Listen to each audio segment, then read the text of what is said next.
you all so much for joining. So today we're going to be talking about moving from detection to prevention. My name is Adina, and I'm one of the threat hunting managers here at Canary. My background, I've done a little bit of incident handling, security engineering type work. I have a degree in computer science and love automating all the things, telling computers what to do so that I don't have to do it.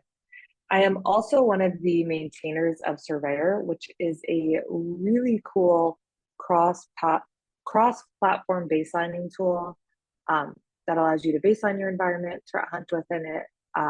If you have any of the Carbon Black EDRs, Microsoft Defender for Endpoints, Sentinel-1, and Palo Alto Cortex, I would highly recommend checking it out.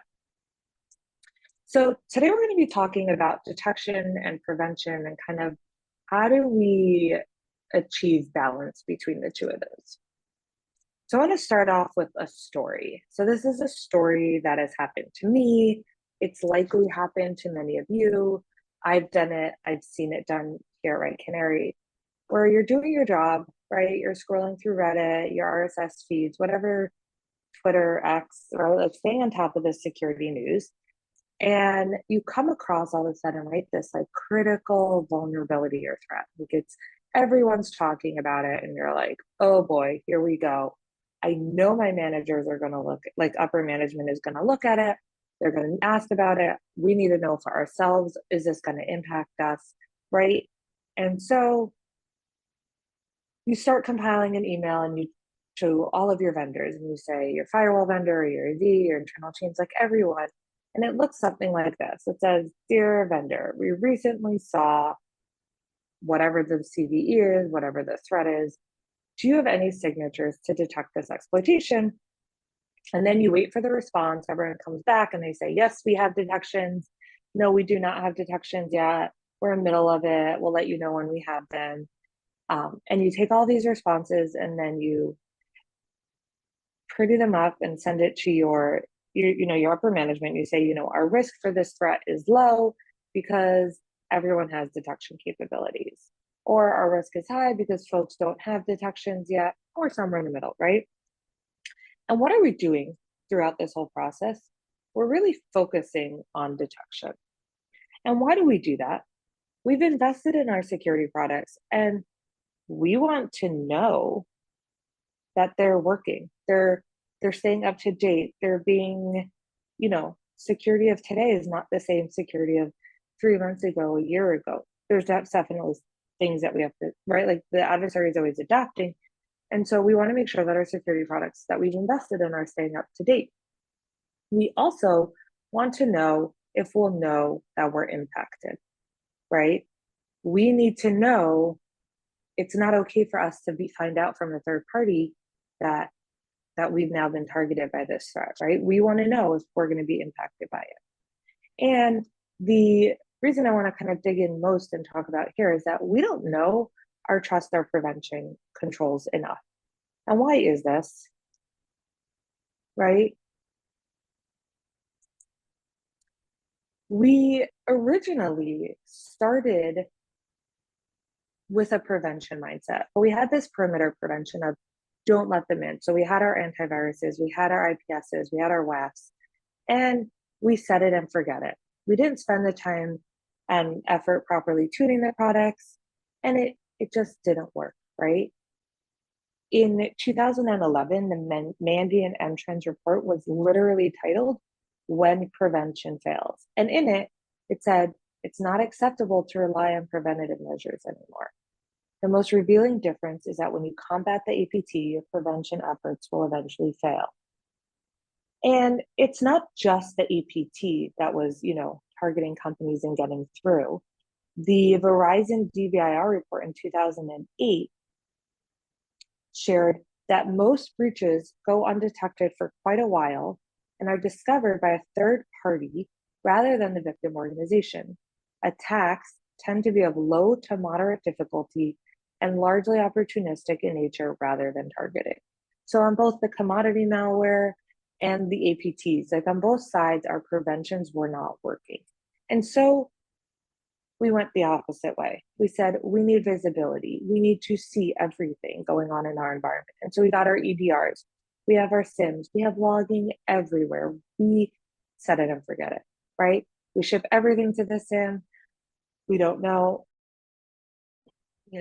what's in there, how long it's in there. We're not tuning our detections to effectively be in our environment because we just need to see. But it's not really working, right?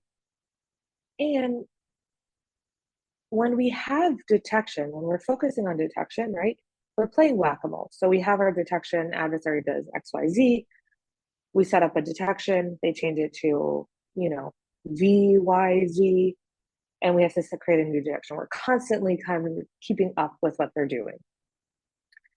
Our analysts have alert fatigue. We're just getting tons and tons and tons of alerts, right?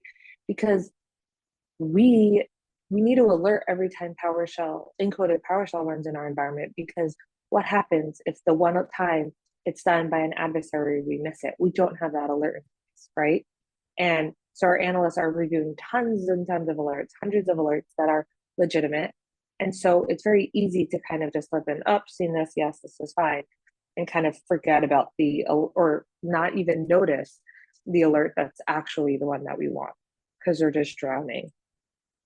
And probably, the biggest thing when we're focusing on detection is we're detecting adversary behavior, which means that the threat actor is already in our environment. They're there, they're playing. We just now can see them there, right? And so what we really want to do is refocus on prevention, but not the set it and forget it type, and not solely prevention, because we want to be able to stop adversaries. We want to prevent and hinder them. So when I was researching for this talk, I was Googling, the top 10 prevention mechanisms and just talking to folks. And it was clear that when we all say prevention, we may not all be talking about the same thing. So I want to get us all on the same page. The dictionary definition of prevention is to keep from happening, to avert, to keep someone from doing something, to anticipate or counter in advance. Right?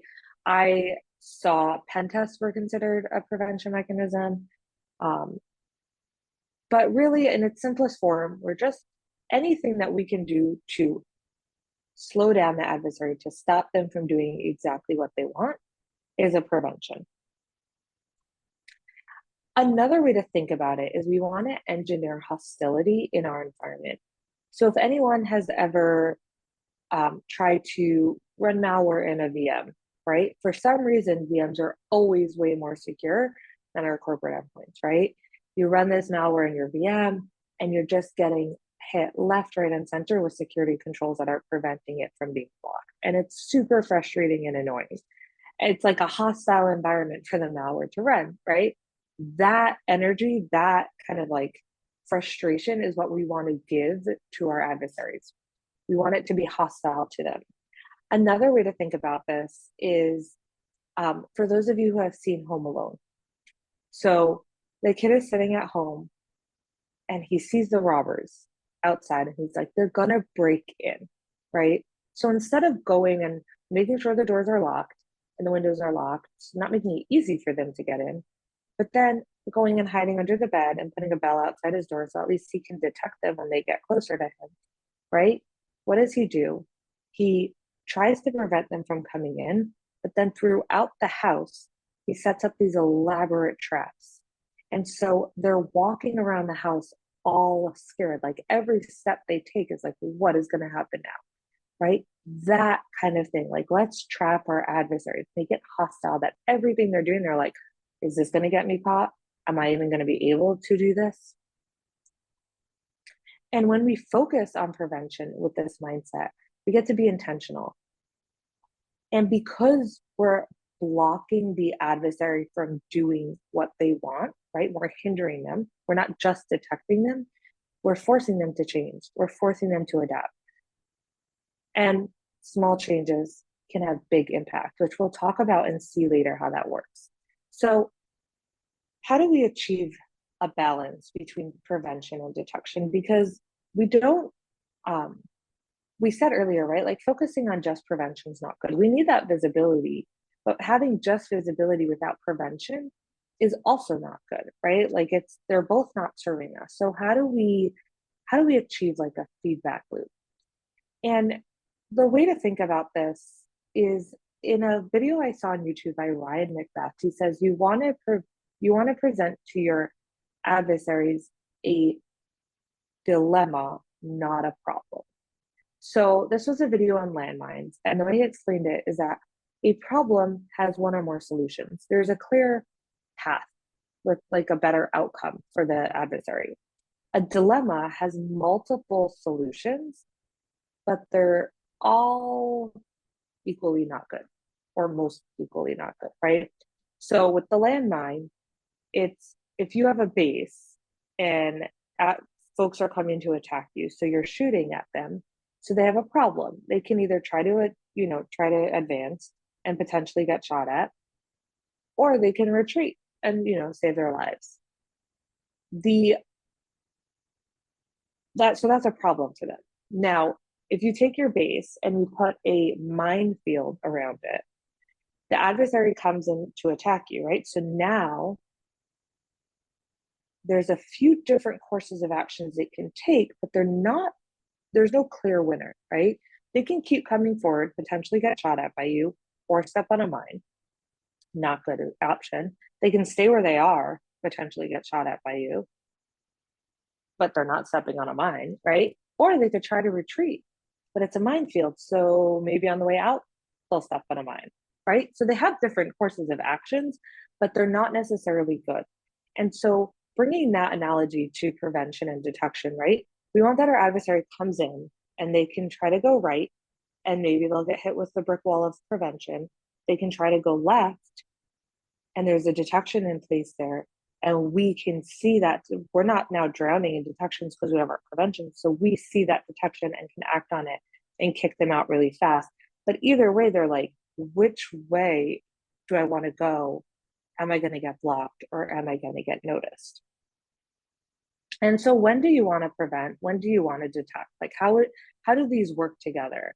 So every detection is going to point to a gap in your prevention, right? We said earlier, detection means that the threat actor is already in your environment.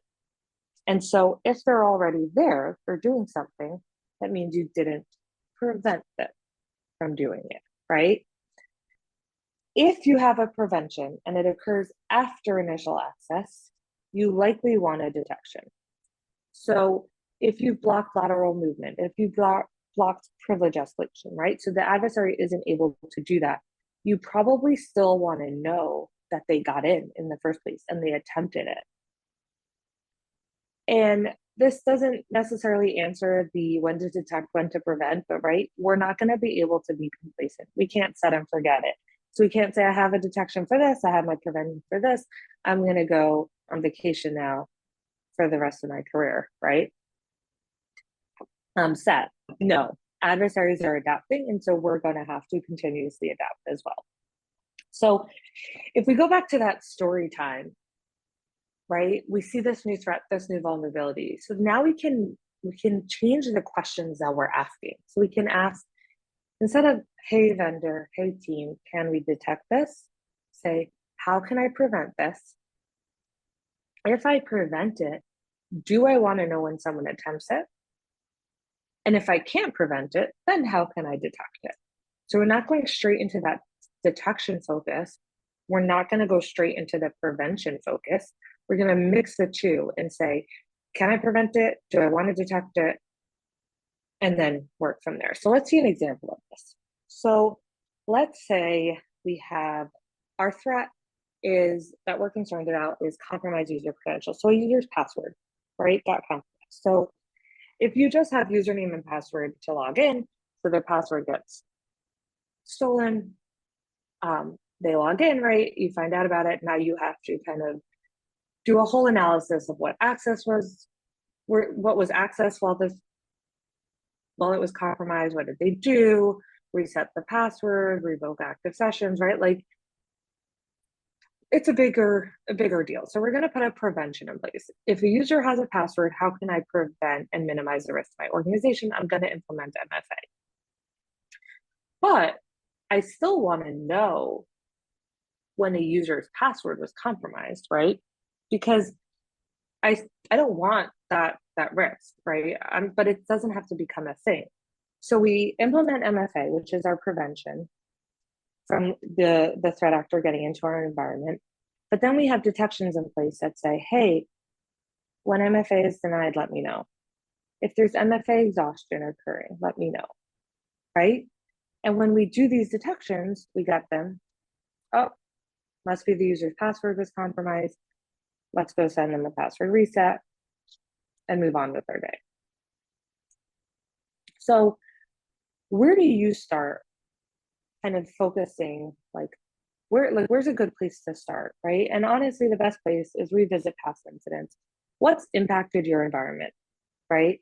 And you want to step through each stage of the incident, every step, not broad, piece by piece of what occurred.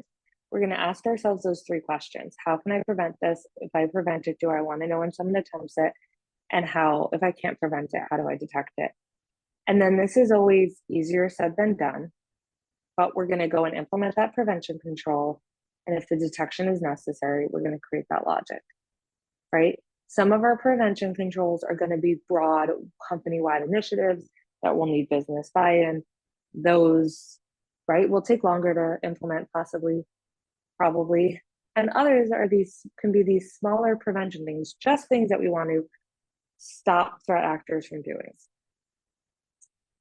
So let's look at an example, let's walk through this together. So Qbot was the #1 most prevalent threat that Red Canary saw in 2022. And Qbot has led to ransomware. So when we see a Qbot infect, like an active Qbot infection, we get on the phone with our customers and are like, we need to close this down right now, right? So how does it work? It's delivered via email. They delivered multiple different files. They've also delivered disk images. And their goal is to get you to run a script file. So it won't necessarily look like a script file, but their goal is to get you to run a script file that'll call out to a C2, and then there will be follow-on activity. So let's walk through this. It's delivered via email. What email hardening can we put in place? Are there specific file extensions that we can block?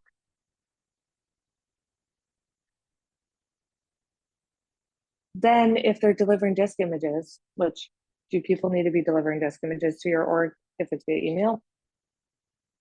Maybe you can block those, right? But can you block the mount? Does everyone in your org need to be able to mount disk images? And if the answer is yes, there are folks that do need to mount disk images. Okay. So maybe can you create an exception for them and the rest of the company that has no business use case? You can block mounting the disk images for them. And then what do, right? They get you to run a script file. Can you change your default file associations for script files to open in Notepad? So when you have your .pdfs, .javascript, right? So they pretending to look like a PDF file, but it's really a JavaScript file. And a user double clicks it and then it runs evil, right? Can you change that to when they double click it, it opens a Notepad? How many times do you legitimately need to double click to run a script file? Usually you're doing it from the command line or it's being called from another script, right? I don't know if I've ever legitimately double clicked a script file to run it when I've been doing dev work. This bit.ly link / open a Notepad, it will send you to a gist that was created by one of our threat hunters here that walks you through how to do that via GPO and gives you a list of file extensions that you can implement this for. And then it calls out to the C2. And notice what we're doing here, right? We didn't stop at the email piece like, hey, it's delivered via email. We put email hardening in place. We are golden, right? Every step that the Qbot takes, we're trying to put a prevention in place, right? Kind of like going back to the Home Alone analogy, didn't just say, okay, I've locked the front door, I've booby-trapped the front door, I'm good. No. They'll get through the front door at some point because they're going to change up their tactics. And when they get to that next room, what's going to hit them? And when they get to the next stage, how are we going to prevent that? So that they have to now adapt everything. So it calls out to their C2, right? So can we limit outbound connections to the Alexa top 1,000?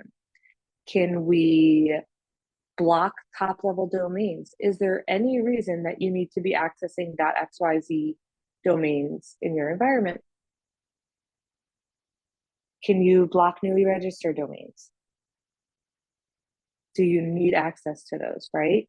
And then whatever the follow-on activity is, right? Your prevention controls are going to vary depending on it.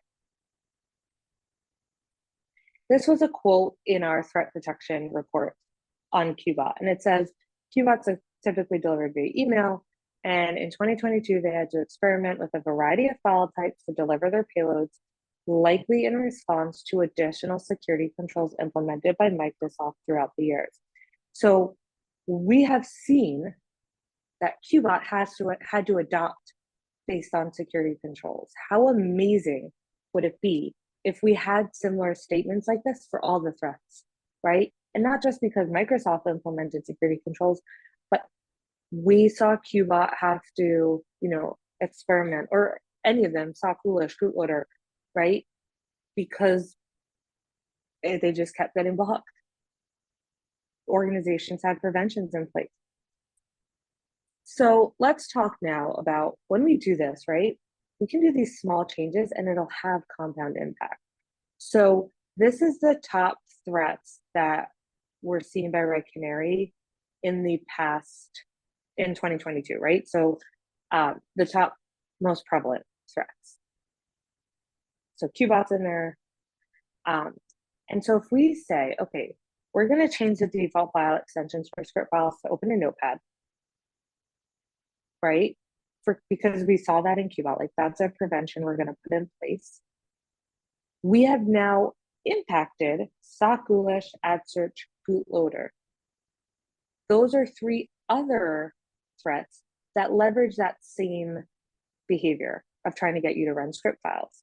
Now, we're not saying that you don't have to worry about those threats.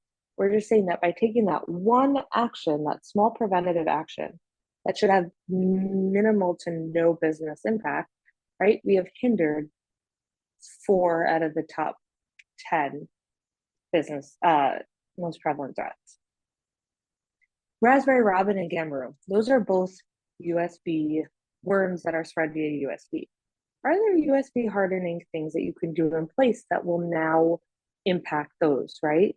If we can implement like USB things, either not allowing USBs to be plugged in, just random USBs, right? Like we've now hurt the way that they initially spread, and they're going to have to adapt.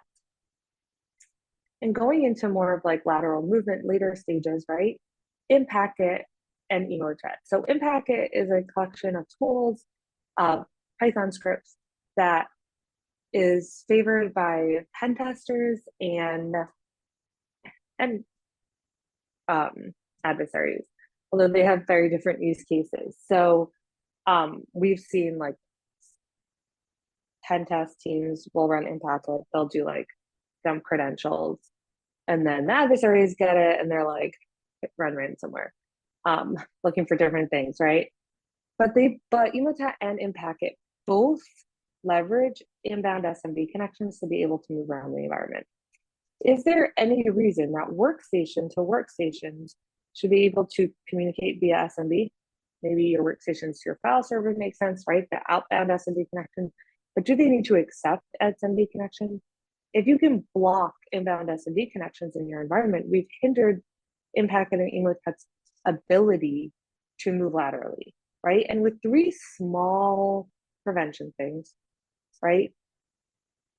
We have now impacted and hindered, right?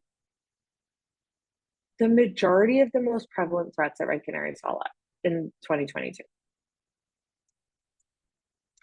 And so when you're talking about these threats, when we're looking at it, right, we always want to focus on the front door.